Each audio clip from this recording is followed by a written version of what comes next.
So, good afternoon, everyone. Good afternoon, sir. So, my topic is all about ethical decision in making relationship.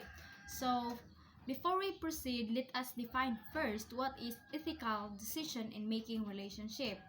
So, in marriage and family life, couples and family members often face ethical dilemmas and that require careful and sensitive decision making. So, sa kinabuhi sa mag-asawa or sa buok family is na-enjoy times nga kanang mga problema nga lisod bitaw mag-decision or kanang maglisod sila decision or kung unsay sakto or unsay dili. So, mao na ang gitawag og kanang ethical dilemmas kanang maglisod og unsay decision. So, kung sakto ba na or dili.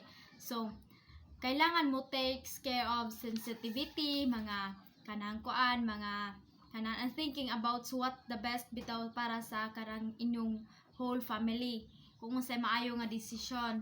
And also karang maguna-una sad ka ba dili lang sa imong kagalingan kun dili sad kanang kaayuhan sad sa imong tibuok family. So first, let us proceed. The common example are included. So first is I have three: infidelity. Second is care decision for aging parents. Third is genetic testing. So let us proceed first in infidelity. So infidelity. So if one partner has been unfaithful, and ethical questions include whether to disclose the truth or to rebuild trust and how to handle forgiveness or separation.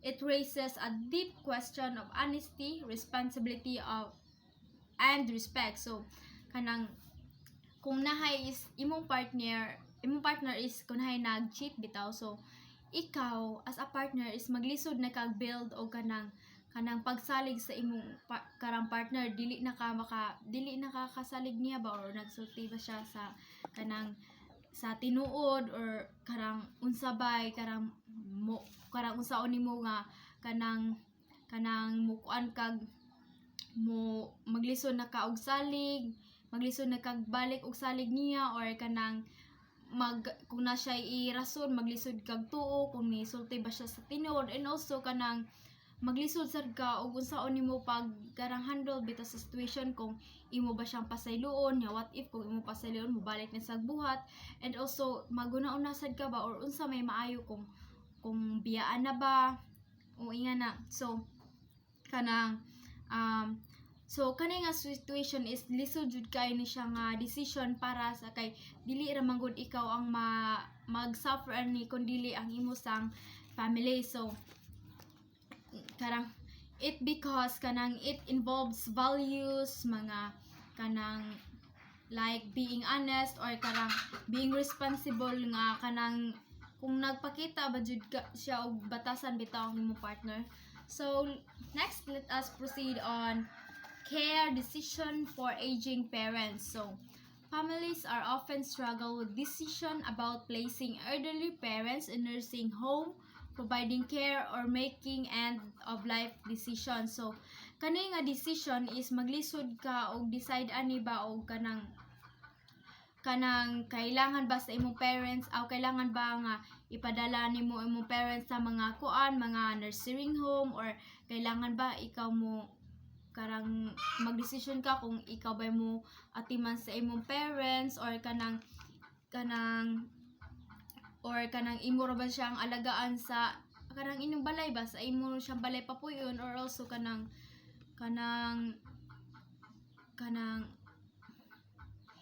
ilarabang nga balay imong palagaan or kanang maghuha kag katabang mo atiman sa iya. So kanang making mga serious decision kay maglisod or kanang maglisod jud ta kay kana bitaw,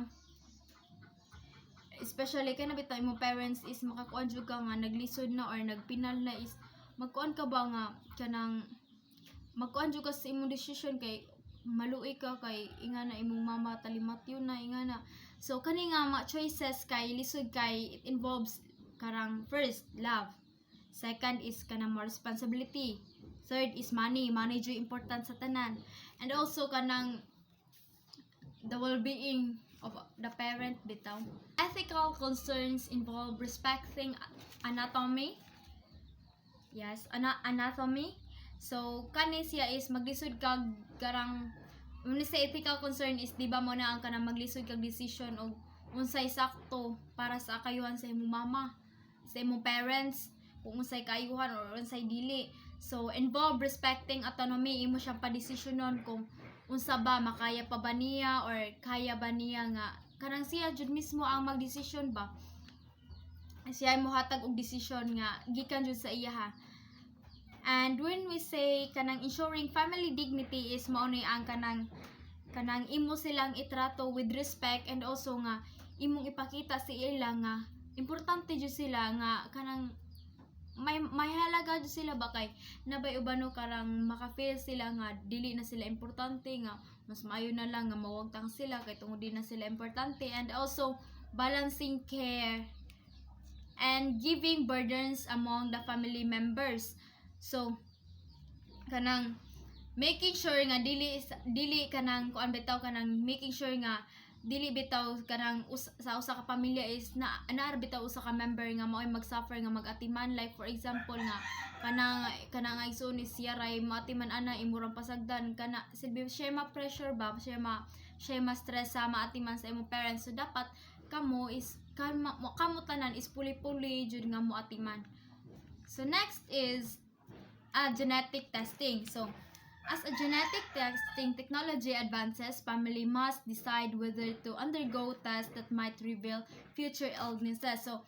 So karon nga generation is naa man jud mga technology nga makita inag-test bitaw nimo if naa ba jud kay sakit or na kay makuha nga sakit in the future. So kanang kamo nga pamilya is kanang and dapat mo decide kung magpa-test ba mo ingana or kanang magpa-test mo ba para may baon kung unsay makuha or unsay sakit nga makuha nimo in the future bitaw. So mao ni ang mga kanang pinakalisod nga decision kay possible man guni nga makakos og kanang bitaw kahadlok sa usa ka tawo, stress, and also kanang maglisod ka ba og kanang decision kung unsay sunod buhaton bitaw kung mahitabo man gani in the future. So next, ethical issues here include privacy, potential discrimination, psychological impacts, and whether or not to share the information with extended family. So maglisod ka maglisod ka ba kung dapat ba nimong itago ang result, mao ni ang privacy. Kung imo ra dapat ang result or imo pang ihatag sa kanang magkuan kag privacy ba silbi dili bitaw nimo i-share, silbi na kay privacy kung unsa imo nibaar ba. Potential discrimination is mao ni ang kanang it can cause bitaw kanang mali aw kanang dili pantay-pantay nga pagtrato ba kay tungod sa result nga na hibaw-an bitaw. So dili mapantay-pantay og kanang pagtrato. Next, when we say psychological impacts is tungod ana is makakosad siya or makahatag siya kanang cause sa usa ka tawo nga ma-stress bitaw or maka-apekto sa iyang mental health, and also dili lang sa mental health kundi sa emotional health also.